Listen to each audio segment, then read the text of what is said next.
Continuing here, breaking my rule again, putting in a third tape. I want to make a correction on the amount of gold. If we divvied up all the gold that exists on the earth right now among 7.5 approximately billion people on the earth, and it would be zero point 0.8 of an ounce, not half an ounce, zero point 0.8. So, that's something. I guess that's about I don't know what the price of gold is right now. I could look it up, but I think it's around 1,700 bucks or something, if I'm not mistaken. So let's just say zero point 0.8. It'd be like we all had 1,200 bucks, but it would keep going up in worth. You understand? So it's not a matter of numbers. You don't say, well, I've got more of this thing. But no, this thing that I use as currency, as this sophisticated form of bartering we call money, right? That's what it's supposed to be. That's a pretext of money. It makes sense. Well, yeah, the animals would use it if they had brains, so it's all supposed to make sense, right? But that's it, is that, hey, it's a mode of exchange, right? Simplify exchange. So you don't have to buy half the cow. You can just buy a 100th part of the cow at a time. So you see what I mean? I mean, there's some logic behind.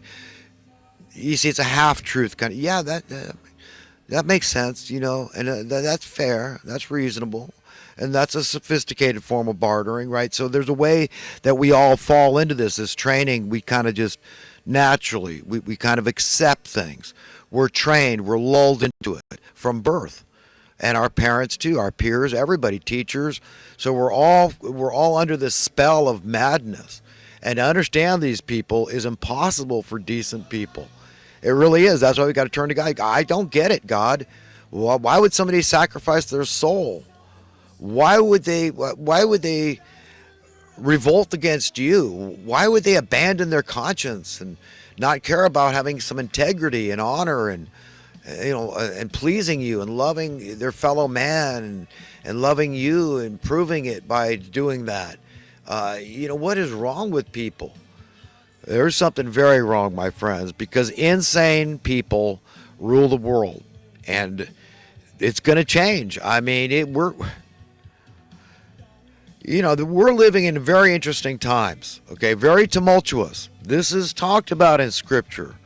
Because you see, the evildoers do not want to be thrown down. Do you think they want to be rendered irrelevant? All these top money lovers that have been just on a roll, riding high, man. I mean, the sky's the limit of their prosperity. They don't care how many other boats are just being swamped, okay, because of it. The imbalance, the wealth imbalance I'm talking about. They don't care.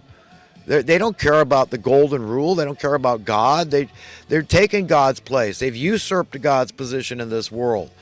They've usurped Mother Nature's position in nature, in the environment, the ecosystem. Look up geoengineering, weather modification programs, chemtrailing. Learn about these things. Yet the mainstream media won't say anything. So I'm coming off as crazy. See why I got this scowl on my face? This doesn't go away, believe it or not. When I sleep, these furrows on my brow are there. I remember my wife, she photographed me once when I was sleeping. And they're there. I've been watching this thing unfold. I've been watching America go down the tubes, being devoured by evil men for over half a century. I've been paying attention. I was a smart kid. I'm a smart guy. Everything I've ever wanted to learn, I've been very successful at learning. My teachers all liked me. They all said I was conscientious and good. I know my auto shop teacher in high school, Mr. Hand, he was a tough grader. I remember getting a D once in his class. I had never gotten a D. Maybe it was a D plus, but at that time, I remember I was cutting out on class. I mean, rebuilding lawnmower engines and crap. I mean, it was boring. I wanted to be doing stuff on cars, but learning small. I started small, whatever. But so he downgraded. I wanted to be out surfing, so I'd cut class and go surfing. But I could learn whatever I'm interested in. Whatever I want to learn, I can learn and kick butt. So I know I'm a smart guy, but I still think I'm autistic.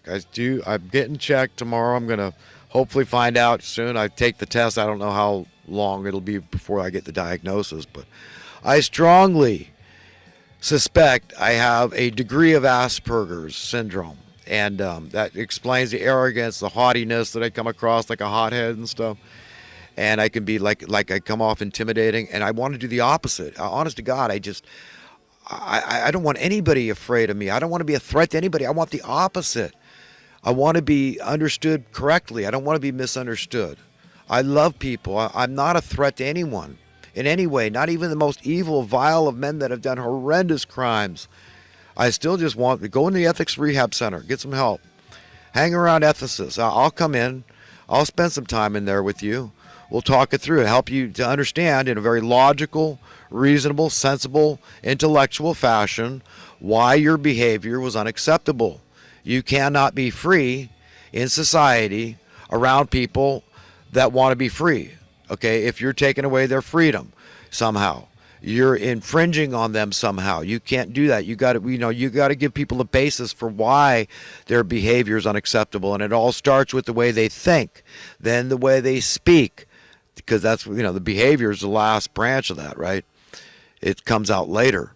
But, but it's there. That's the fruits. Finally, at the end of the day, you know them by their fruits. And their fruits stink, and you need to be in an ethics rehab. So even my worst enemy, I'm not a threat to. I don't believe in violence. I'm a pacifist. I believe in Scripture. Let vengeance be mine, saith the Lord. I will repay. I am a jealous God. We can't try to assume his place. You see, that's what the evildoers do. They usurp God's place. Satan has written he wants to put his throne above God's in heaven. But he's made the image and likeness of a freaking serpent. We're made the image and likeness of God. That's why he hates all humans. Wants to kill all humans. Because he knows that's an affront to God. That really hurts God. And he wants to hurt God. He wants to injure him. He wants to give him a lethal death blow, And this is how I'm going to win. I'm just going to show you. I'm going to ravage and pillage and plunder your children. I'm going to just do whatever I can to just keep walking all over them, making their lives miserable unnecessarily because I can, because I'm defiant, because I'm rebellious. And that's it, man. You know what? I mean, you treat me the wrong way once, buddy. You know what? I'm your sworn enemy. So that's so sad that's the state of affairs, that these are like demons that are God's sworn enemies. God doesn't want them to be. He's saying they can't repent or perish. They could be saved. And like that parable I was telling recently about, the one about the workers being hired in the vineyard, those out there fighting the good fight, spreading the good news. Those are bearing the heat of the day, but it turns out that's the most joyful, rewarding, gratifying, satisfying thing. You build substance, and your reward gets greater. You just know it intuitively. Okay, so they're missing out. You see, you shouldn't grumble that you've had to withstand the heat of the day. The workers hired at the beginning of the day, and those at the middle of the day, and those at the end of the day. And the owner of the vineyard agreed to pay them something. Nobody knew until the end of the day. I mean, they knew themselves, whoever the agreement was made with, supposedly, I guess, or whatever. Maybe they didn't. And they just accepted what they got. And the owner of the vineyard decided to give them all the same. You see, so I'm no threat to anybody. That's a message I'm bringing to the evildoers. Jump ship, man. Yeah, you've been rotten to the core, man. We know what you did. We know about the assassination of JFK, and we know what motivated you. The love of money. We know what happened in 2008. And we know what motivated you, your love of money, rather than soul or conscience or integrity. And definitely not the American people. You've betrayed us. It's critical mass. It's a small percentage of the population of America. It's the top politician, the highest echelons of the politics. Not all of them, but enough of them to be a critical mass, to get the job done. In cahoots with the money printing class. In cahoots with the Labor Department. The Labor Department's had to go along with this too. They've had to be lapdogs in the pocket of the Federal Reserve and the top government officials. Okay, these are the most educated people that are running the show and running America into the ground. So yes, I'm very upset. I'm perturbed to the max. Not to mention I might be dealing with Asperger's and PTSD. I know I got OCD and I got ADD, man. I got it all. I'm just as human and neurotic as the next guy. I get it, and I don't like it.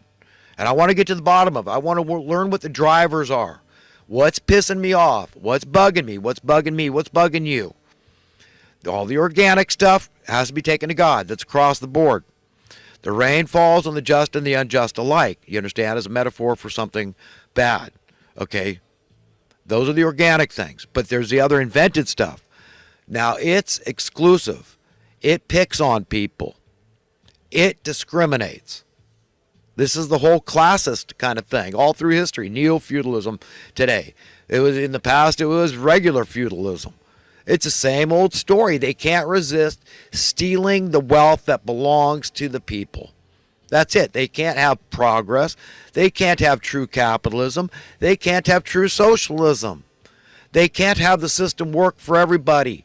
Their attitude is, and they convince everybody else, we got to cheat somebody. I mean, figure it out. You can't have everybody out there making good pay. I mean, then you got no advantage. What was all your education for? You're supposed to have one up, and it's all about the money. You're well-heeled financially. You can't worry. They're weak. I mean, they're stupid. They should have just done what you did. They'd be in your position, right? So it's very demonic. The whole society is very demonic.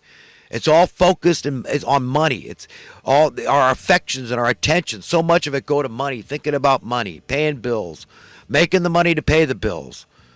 Not about it, just enjoying our freaking lives. I mean, eternity is comprised of but a series of moments, my friends, for God's sakes. Enjoy the series of moments God has given you forever. It's never going to end. We can't get off this ride, this merry-go-round we call human existence. We've got to find a way to get comfortable with it, and God is the only way. That's it, man. I love people. I care about people. I want the best for people because I'm people. That's how simple it is. You think a child can't understand that kind of logic? Where do I get that kind of logic from? From the Bible, from God, from prayer, from listening to the Spirit of truth, letting Him love me, letting God hold me in His arms and comfort me and encourage me and tell me I'm on the right path, and you too, having the right values. And remember, understanding God is easy. It's child's play because it's not hidden. It's not secret at all. It's as bright as noonday sunlight. Okay, it's there, the light of day. That's how clear God's will for us is. How we can't lose individuality. So it's not about religion at all. Okay, that's a bunch of bull. I mean, when they tried to frame Jesus for being religious, it had already taken a pejorative, subliminal meaning. I mean, I don't know how to say it. It's just, it's like the devolution of words or something.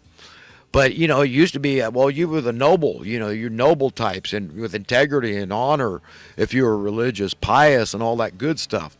But somehow they twisted it because they were evil authoritarians hiding behind religion. You get it? And he knew the scam and he wasn't falling into their trap. And he retorted, what is religion? To look after widows and orphans in their distress? And by the way, Wade, turns out he was an orphan. He told me that because I asked him about his parents. He said they're both dead.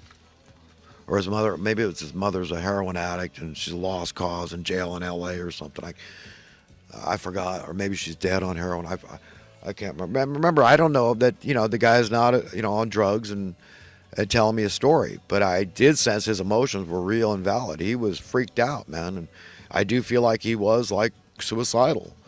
And that me being a friend, and I'm going to go visit him and see what I can do to help him. I said I would, and so I'm going to try to help this guy in some way.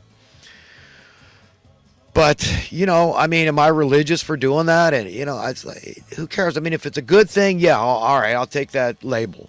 But if it's a bad thing, no, I won't take it, like Christ said, But understanding God is easy, okay, and His will for you and what He wants us to do with this planet, okay, it's easy. And enjoy your moments. For God's sake, none of us have to worry about our stupid jobs. We want to be valuable. We want to be useful.